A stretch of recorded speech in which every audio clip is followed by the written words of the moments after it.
নমস্কার বন্ধুরা, mister and Mrs cooking আর্টে তোমাদের সকলকে জানাই আরো একবার স্বাগত। আজকে চলে এসেছি দুর্দান্ত স্বাদে একটা পটলের রেসিপি নিয়ে।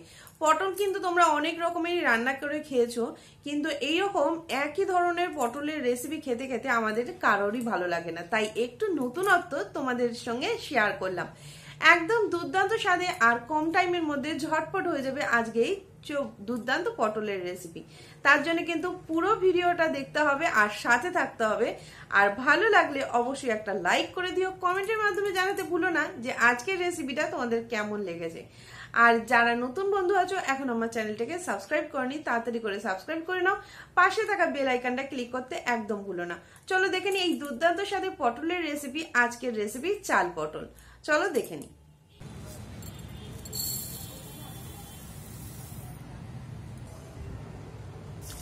এই রেসিপিটার বানানোর জন্য এখানে আমাদের ব্যবহার করছি গোবিন্দভোগ চাল।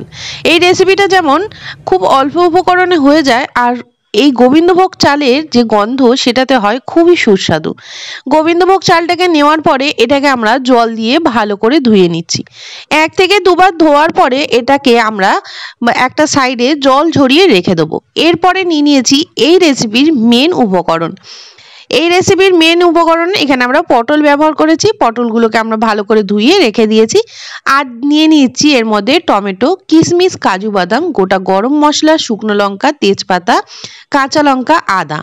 আর এখানে আমি একটা মশলা রেডি করছি। নিয়ে নিয়েছি এখানে জিরে গুঁড়ো, নিয়ে নিচ্ছি এখানে ধনে গুঁড়ো, জিরে গুঁড়ো, আর এর মধ্যে দিয়ে দেবো হলুদ, কাশ্মীরি রেড চিলি পাউডার। এখানে আমি একটা মশলা, এই মশলাটা আমি রেডি করে নিচ্ছি। এটা গুঁড়ো দেওয়ার থেকে আমরা যদি একটু জলে গুলে দিই তাহলে কিন্তু এই রান্নাতে টেস্টটা অনেক ভালো আসবে। তাই অবশ্যই এই রান্নাতে একটু গুলে দেবেন, তাহলে ভালো হবে।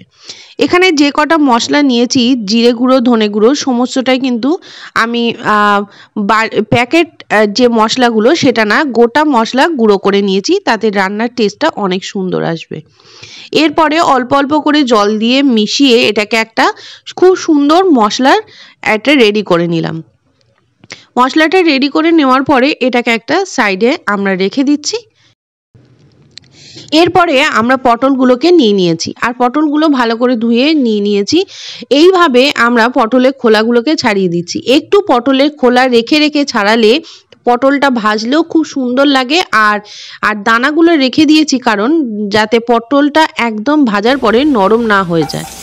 এরপরে আমরা কড়াইয়ের মধ্যে নিয়ে নিয়েছি তেল। কড়াইয়ের মধ্যে তেলটাকে হালকা গরম হলে এর মধ্যে দিয়ে দেবো কিশমিশ আর কাজু বাদাম। কিশমিশ আর কাজু বাদামটাকে দেওয়ার পরে এটাকে কিছুক্ষণ আমরা খুব ভালো করে নাড়তে থাকবো, যাতে খুব সুন্দর একটা কালার চলে আসে। এই রান্নাতে কিশমিশ আর কাজু বাদামটা একটু যদি হালকা কালার আসে তাহলে কিন্তু টেস্টটা ভালো হবে। আর দিয়ে দিচ্ছি যে গোবিন্দভোগ চালটা আমরা ধুয়ে রেখে দিয়েছিলাম, সেটাকে আমরা এর মধ্যে দিয়ে দিচ্ছি। গোবিন্দভোগ চালটাকে দেওয়ার পরে এটাকে আবারও ভালো করে নাড়িয়ে চাড়িয়ে নেব, যাতে চালটা খুব একটু ভাজা ভাজা হয়। একটু সেটা যদি হয় তাহলে যখন আমরা রান্নাটা করব এটা ঝুরঝুরে হবে। আর খুব সুন্দর গন্ধ বাড়লে এটাকে আমরা নামিয়ে দিচ্ছি। দিয়ে দিচ্ছি তেজপাতা, দিয়ে দেবো এখানে শুকনো লঙ্কা আর গোটা গরম মশলা। দেওয়ার পরে এটাকে আমরা ভালো করে একটু নাড়তে থাকবো। শুকনো যে লঙ্কাটা আর গোটা গরম মশলার খুব সুন্দর একটা গন্ধ বাড়লে এর মধ্যে পটলগুলোকে দিয়ে দেব। ফোড়নটা দিয়ে পটলগুলোকে আমরা এই তেলের মধ্যেই একটু ভেজে নেব, তাহলে দেখবে যে পটলের সাথেও এই গন্ধটা চলে আসবে খুব সুন্দর, আর ভাজাটাও খুব তাড়াতাড়ি হয়ে যাবে। আমরা আলাদা করে পটলটাকে আর ভাজলাম না। তোমরা যদি চাও তাহলে এই গোটা গরম মশলা ফোড়নটা দেওয়ার আগে আলাদা করে পটলগুলোকে ভেজে নিতে পারো, কিন্তু আমরা এই একই তেলে কম তেলের মধ্যেই আমরা এটাকে ভেজে নেব। আর এই ফোড়ন দিয়ে এইভাবে ভাজলে গন্ধটাও সুন্দর আসে। এরপরে আমি দিয়ে দিচ্ছি নুন। নুনটাকে দেওয়ার পরে এটাকে আবারও একটু ভালো করে ভেজে নেব। পটলের গায়ের রং ধরতে আরম্ভ করলে, হালকা কালার আসতে আরম্ভ করলে তারপরে আমরা এটাকে কিছুক্ষণ নাড়িয়ে চাড়িয়ে নামিয়ে নিচ্ছি।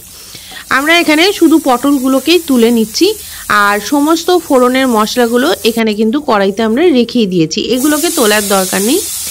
আমরা পটলগুলোকে তুলে নিলাম। তুলে নেওয়ার পরে পটলগুলোকে একটা সাইডে রেখে দিচ্ছি। এরপরে আমরা গোটা গরম মশলা, শুকনো লঙ্কা, তেজপাতা যে ফোড়নটা দিয়েছিলাম, তারপরে এর মধ্যে দিয়ে দিচ্ছি টমেটোগুলোকে ছোট ছোট কুচি করে কেটে রেখে দিয়েছিলাম, সেটা দিয়ে দিলাম। দিয়ে দিচ্ছি এখানে আদা বাটা আর টমেটোটাকে দিয়ে আমরা খুব ভালো করে নাড়তে থাকবো। 2 থেকে 3 মিনিট নাড়ার পরে দিয়ে দিচ্ছি চেরা কাঁচা লঙ্কাটাকে আমরা এখানে ব্যবহার করেছি যাতে খুব সুন্দর একটা ফ্লেভার আসে। এরপরে আমরা দেখে নিচ্ছি টমেটোগুলো নরম হয়ে গেছে কিনা। টমেটোগুলো এইভাবে আমরা একটু নাড়তে থাকবো যাতে খুব সুন্দরভাবে খুব তাড়াতাড়ি টমেটোটা নরম হয়ে যায়। যতক্ষণে টমেটোটা রেডি হচ্ছে তার মধ্যে আমরা দিয়ে দেবো যে মশলা পেস্টটাকে আমরা রেডি করেছিলাম, সেই মশলাটাকে এর মধ্যে আমরা অ্যাড করে দেবো। তাহলে দেখবেন সমস্ত কিছুই কিন্তু এই একসাথে হয়ে যাবে আর টমেটোগুলো অলরেডি একটু নরম হয়ে গেছে। এরপরে আমরা মশলাটাকে দেওয়ার পরে এটাকে ভালো করে নাড়তে থাকবো। মশলাটাকে দিয়ে আমরা কিন্তু এখনো পর্যন্ত কোনো জল ব্যবহার করিনি। এই মশলাটাকে দেওয়ার পরে একটু নাড়িয়ে চাড়িয়ে নিয়ে তারপরে আমরা জলটাকে ব্যবহার করব।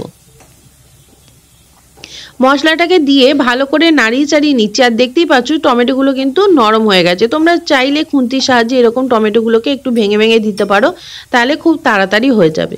টমেটোগুলো একটু নরম হয়ে গেছে একদম, দেখতে পাচ্ছ। খুব সুন্দরভাবে মিশিয়ে নিয়ে আমরা এর মধ্যে মশলার বাটিতে ধোয়া যে জলটা সেটাকে দিয়ে দিলাম। সমস্ত মশলাটাকে এখানে আমরা ভালো করে একটু মিশিয়ে দেবো আর মশলাটা থেকে একটু কষিয়ে নিয়ে তেল ছাড়তে আরম্ভ করলে এর মধ্যে আমরা দিয়ে দেবো পটলটাকে দেওয়ার পরে পটলটাকেও আমরা খুব ভালো করে এখানে নাড়িয়ে চাড়িয়ে নেব মশলাটার সাথে। পটলটাকে দেওয়ার পরে এটাকেও খুব ভালো করে মিশিয়ে নিচ্ছি যাতে সমস্ত পটলের সাথে এই মশলাটা খুব ভালো করে মিশে যায়। এরপরে এর মধ্যে আমরা যে চাল আর কাজু বাদাম এখানে ভেজে রেখে দিয়েছিলাম সেটাকেও আমরা দিয়ে দিচ্ছি।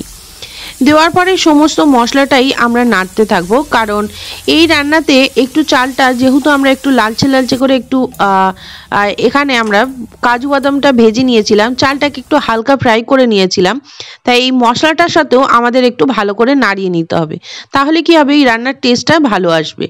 এরপরে আমরা দিয়ে দিচ্ছি দুধ। এখানে আমরা 1 কাপ পরিমাণে দুধ ব্যবহার করেছি, এর থেকে কিন্তু বেশি ব্যবহার করার দরকার নেই। যেহেতু গোবিন্দভোগ চাল এখানে ব্যবহার করেছি, গোবিন্দভোগ চাল খুব তাড়াতাড়ি সেদ্ধ হয়ে যাবে। আর দুধটাকে দেওয়ার পরে এটাকে একটু নাড়িয়ে চাড়িয়ে নিয়ে ঢাকা দিয়ে বন্ধ করে দিলাম।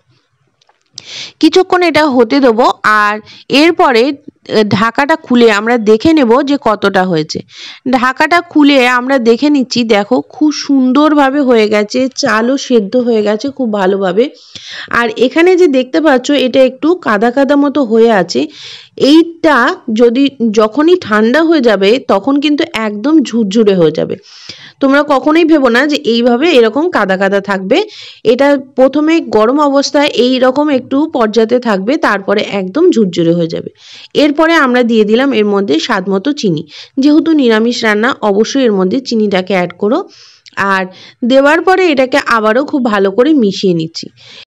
এখানে ভালোভাবে মিশানোর পরে এর মধ্যে দিয়ে দিচ্ছি কাঁচা লঙ্কা। আর কাঁচা লঙ্কাটাকে দিয়ে দেওয়ার পরে এর ওপর থেকে দিয়ে দিলাম গোটা গরম মশলার গুঁড়ো আর দিয়ে দিচ্ছি এর মধ্যে ঘি। কাঁচা লঙ্কাটা দিলে এই কাঁচা লঙ্কার একটা গন্ধ আসবে, খুব সুন্দর এতে টেস্ট আনবে। আর এটাকে ভালো করে মিশিয়ে দিচ্ছি। এখানে যে কাদা কাদা ভাবটা রয়েছে এটা ঠান্ডা হলে একদম কিন্তু ঠিক হয়ে যাবে। এরপরে এটাকে ঢাকা দিয়ে, যেহেতু ঘি গরম মশলা দিয়েছি, ঢাকা দিয়ে কিছুক্ষণ আমরা স্ট্যান্ডিং টাইমে রেখে দিয়েছিলাম।